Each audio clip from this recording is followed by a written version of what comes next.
Wednesday Season 2 Part 1 dropped recently, and it's even darker and crazier than before. We've got the return of Tyler, new family members showing up, and a mysterious murder of crows that keep killing people. And the writers packed these episodes with sneaky callbacks, subtle props, hidden details, and foreshadowing you probably missed. So let's dive into Part 1, break down each episode, and uncover all the Easter eggs hiding in plain sight. Can I get your autograph?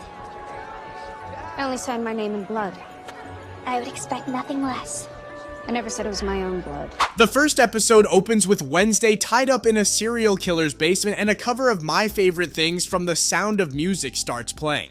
And whiskers on kittens, bright copper kettles and warm woolen mittens, brown paper packages. We get taken 6 weeks back and see Wednesday's been practicing spells and mastering her psychic abilities. She still has the magical pendant from season 1 that she used to contact Goody. She's trying to find her favorite serial killer, the Kansas City Scalper, played by Haley Joel Osment, famous for The Sixth Sense and AI artificial intelligence. We see Wednesday's 6th grade show and tell, and the victims on the board look like the creepy dolls she's surrounded by in the serial killer's basement, and we later see he's made one for Wednesday too. One of the victims on the board is holding the bowling ball with a duck in it that Thing steals from the police station. The actor playing Thing is actually Victor Dorobantu, a Romanian magician. He had to be covered entirely in blue screen except from his right hand. We see the Addams family house located in New Jersey, which isn't random at all. Charles Addams, the cartoonist who created the Addams family in the 1930s, was born and raised in Westfield, New Jersey. So for later adaptations, New Jersey made sense as a nod to Addams' roots, and you can even see New Jersey on the number plate of their car. Morticia walks into Wednesday's room, and the song playing here is La Llorona by Chavela Vargas.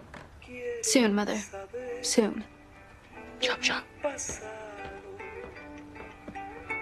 The wallpaper we see in Wednesday's room is a nod to her original room in the cartoon. The Addams are driving to Nevermore, and Pugsley shows off his electricity power by hitting a sign. Then we see the first crow attack on Carl Bradbury, a former cop who teamed up with Sheriff Galpin. Unfortunately, he's attacked by the crows and they pluck his eyes out, which is a reference to The Birds 1963. Wednesday arrives back at Nevermore only to realize she's become a bit of a celebrity after saving the school last season. You're kind of a big deal now after the whole saving the school from the demon pilgrim thing. She meets the new principal, Barry Dort, played by Steve Buscemi, who's clearly modeled after Edgar Allan Poe. There's even a portrait of Poe hanging in his office to drive it home, but fans are already suspicious of Dort's manipulative tactics, with many convinced he's either the true villain or just a clever red herring hiding someone even worse. Wednesday reunites with Enid in their dorm and hands her a doll she picked up from the Kansas City Scalper as a gift. Enid, of course, thinks it's totally creepy, but by Wednesday's smirk, you can tell she's pretty proud of her gift. We also get a look at Pugsley's new dorm, where he's now bunking with Eugene, who helped Wednesday save the school last season with his bee powers. Their room is in Caliban Hall, which was also Gomez's dorm back in his Nevermore days. The halls themselves are packed with Shakespeare references. Ophelia Hall, where Wednesday and Enid stay, nods to Hamlet's Ophelia. Caliban Hall comes from The Tempest, and if you look at the fireplace inside, you can actually spot the words "Be not afeared" carved into it, a direct quote from the play. There's also Thesby Hall and Puck Hall from A Midsummer Night's Dream, and the Iago Tower named after the villain of Othello. And just like Hogwarts, the students even wear little crests on their uniforms to show which hall they belong to. Principal Dort meets with the Addams family and tries to convince Morticia to take over the school's fundraising gala. The previous chair was Xavier's father, Vincent Thorpe, but after Xavier was falsely accused of being the Hyde killer in season 1, Vincent pulled both his son and his financial support from the school. But that's basically Netflix writing around Xavier's character, since Percy Hines White, who played him, faced sexual misconduct allegations back in early 2023. Morticia and Gomez are now staying closer to Nevermore, in Marilyn Thornhill's old home. At the entrance, there's even a small sign that says Rotwood Cottage, which is pretty fitting since Lady Gaga is joining the season as Rosalind Rotwood, also known as Ophelia. We don't actually see her in part 1, and the show's been keeping everything about her role tightly under wraps. She's not a teacher.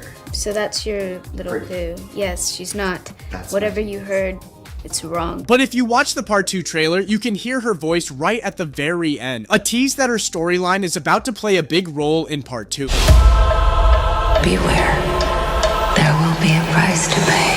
When Principal Dort switches on the lights, the whole place glows with this overwhelming pink hue. That's actually a clever nod to the 1960s Addams Family set. Even though the show was filmed in black and white, the real set was painted in bright, strange colors, like pinks, reds, and turquoise. This is because on early black and white TV, those odd colors created stronger contrast. Pink walls, for example, looked way more gothic in grayscale than plain gray would have looked. Who decorated this place? A homicidal maniac. Wednesday then stumbles on the crow-killing crime scene and is offered a chance to help crack the case. Back in Caliban Hall, Ajax tells the boys the tale of the Skull Tree. It's the story of a brilliant Nevermore student with a frail, dying heart who built himself a mechanical clockwork one just to survive. But his experiments spiraled out of control, ending in a devastating laboratory explosion. He was buried beneath a twisted tree with the trunk warped into hollows that looked like empty eye sockets. Tim Burton brings this eerie campus myth to life in a haunting black and white stop motion sequence that took almost 8 months to complete. The team handcrafted 15 puppets and 10 miniature sets using found objects, soldering, and a deliberately rough, imperfect finish. Burton even reunited with McKinnon and Saunders, the same studio who worked with him on Corpse Bride and Frankenweenie. The Part 2 trailer actually shows a quick shot of an explosion that looks just like the one in this stop motion sequence. Wednesday is seen playing Dance of the Nights on her cello, and yes, Jenna Ortega actually learned how to perform it for real, so the scene looks flawless. She's soon interrupted by Nevermore's new music teacher, Miss Capri, played by Billie Piper, who quickly lands herself on Wednesday's list of suspects. Meanwhile, as the students prepare for the bonfire, Principal Dort calls on the Da Vinci's, students with telekinetic powers, to construct a massive raven-shaped pyre. Things take a dark turn when Pugsley wanders off alone to the Skull Tree. Using his electrical powers, he accidentally revives the very student from Ajax's terrifying story. And just when it feels like things can't get worse, the episode closes with Wednesday collapsing into a violent vision where she sees Enid's death and realizes it will be entirely her fault. I die because of you!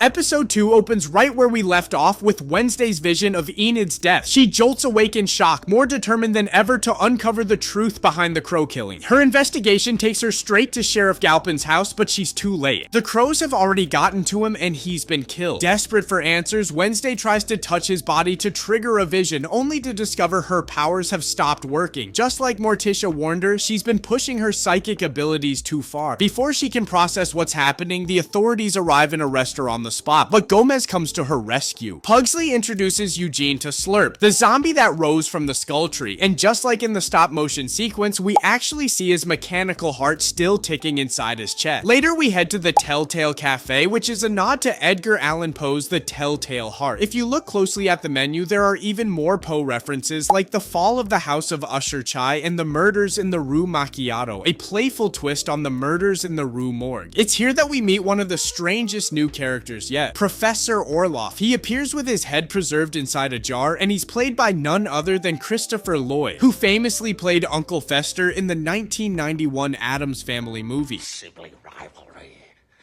Gomez, do you remember what we were like? Wednesday goes over to Willow Hill to question Tyler about his father. She meets with Judy, played by Heather Matarazzo, best known from The Princess Diaries. Judy leads her to Tyler, but instead of giving her answers, he coldly threatens to kill Enid, instantly reminding Wednesday of her vision. Meanwhile, danger strikes closer to home. Enid and Bruno are suddenly kidnapped and dragged to the ominous Iago Tower, where razor-sharp knives begin lowering from the ceiling. A reference to Poe's The Pit and the Pendulum, one of his darkest and most brutal stories. Wednesday rushes in for the rescue, only to discover the stalker's true identity. It's been Agnes DeMille all along. Morticia opens up to Gomez about a troubling urge to contact her mother, a feeling secretly triggered by Bianca's siren song. To ease the tension, the two share a passionate tango, a romantic callback to the dances we've seen them perform in both the 1960s series and the 1990s movies. In episode 3, Eugene and Pugsley discover the more Slurp eats, the more human he becomes. His body is repairing itself and his brain is literally growing. The students go on a camp trip, which feels like a playful callback to Addams Family Values, where Wednesday and Pugsley were exiled to the painfully cheerful Camp Chippewa. Nevermore's camping trip gets hijacked by an invasion of Boy Scouts, sparking a brawl for control of the campgrounds. And sharp-eyed fans will notice the Scouts are wearing uniforms almost identical to the overly peppy Camp Chippewa counselors. That night, around the campfire, Morticia, played by Catherine Zeta-Jones, delivers a hauntingly beautiful beautiful cover of Bad Moon Rising with Billie Piper. And if you look closely, she's seated in the famous peacock chair, her signature throne ever since the original 1960s Addams Family series. Wednesday challenges Morticia to a blind duel over Goody's Book of Shadow, and the choreography feels like a direct nod to Catherine Zeta-Jones's legendary sword fighting roles in The Mask of Zorro.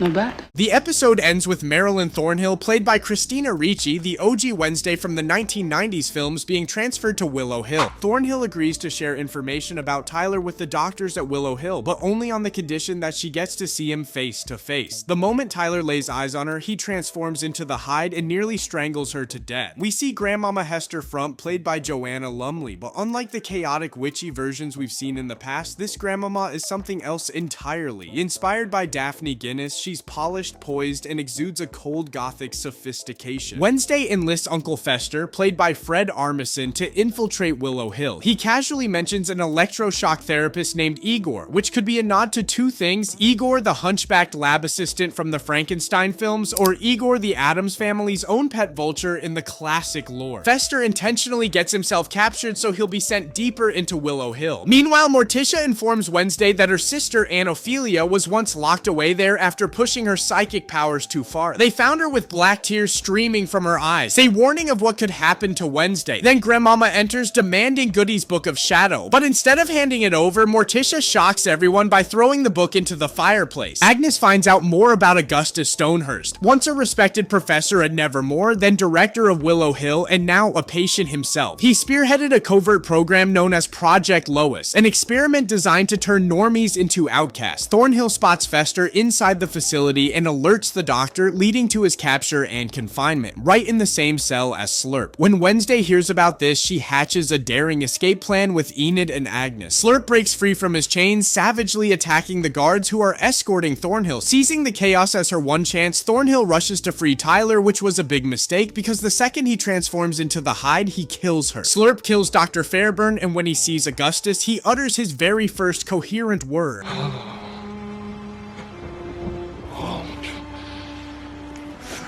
They clearly recognize each other, suggesting a shared history between them, but the show hasn't spelled that out yet. Wednesday comes face to face with Tyler the Hyde, and part 1 ends with her being thrown out the glass window and Tyler escaping into the city. And that's everything packed into Wednesday Season 2 Part 1. But we already have a trailer for Part 2, and it teases some wild twists. Gwendolyn Christie's Principal Weems is back, not alive, but now appearing as Wednesday's spirit guide after her death last season. Tyler the Hyde is still on the loose, and remember, once a Hyde kills its master, it completely loses control. Let us know your favorite Easter egg from Part 1 or what you expect in Part 2 down in the comments. And if you enjoyed this breakdown, hit the like button and subscribe right now so you don't miss what's coming next.